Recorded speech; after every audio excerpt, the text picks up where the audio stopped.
Newsflash, mass deportation was never about the money and quote-unquote saving tax dollars. It was always about heritage. So a federal appeals court said on Wednesday that President Trump's executive order curtailing birthright citizenship, which is guaranteed by the 14th Amendment, is unconstitutional. The judges literally said that Mr. Trump's order is invalid because it contradicts the 14th Amendment. This shows that it was never about anything laudable or anything good or warranted like saving tax dollars or saving our educational system or anything to do with our Constitution, because Stephen Miller, via Trump's executive order, and just so you know, Stephen Miller is a security advisor for Trump's administration.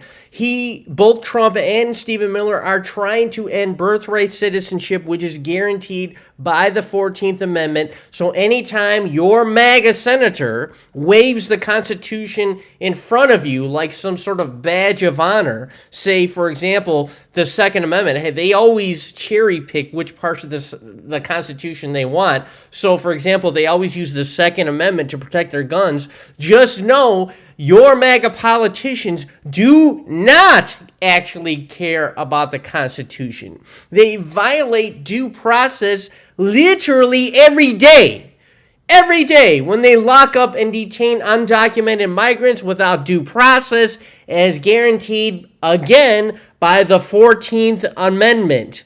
And you can read here about it right there. So it isn't about the money. It was never about the money, because birthright naturalization was always used as a primary way. Most second-generation Greeks, Italians, Mexicans, Polish, Irish, you name it. That was always a common way to get citizenship. It's always been long accepted. Heck, in the early 80s, I went to grade school with some people that were second generation. So, they didn't, have to go through the test and all that. They were born here. It's called birthright citizenship because their parents or the parents of their parents were the first generation. So, and the point is, presuming everything is normal, these people will eventually get jobs, driver's licenses, they'll go to the prom, and then eventually they will pay taxes, they'll get W-2'd, they'll pay into Social Security, they'll pay into unemployment,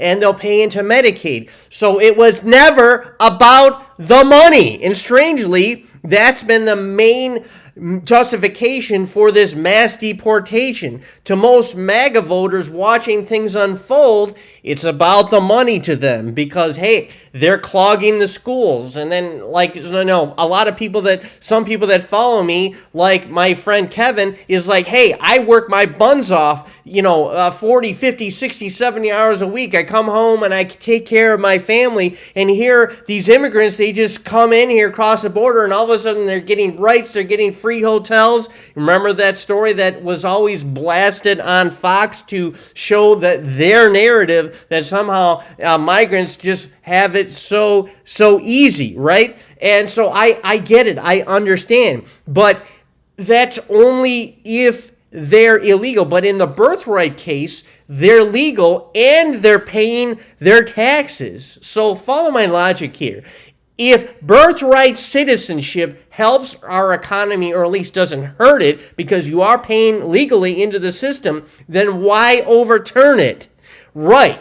Well, it's about the fact that they don't want brown people and they don't want people with certain hues of skin because they don't look like Stephen Miller. It's because they have a different heritage than, say, Taylor Swift. So the idea is this: if you don't have the same color or the same skin hue as Taylor Swift or Stephen Miller or even Donald Trump, then I guess you can't be here, right?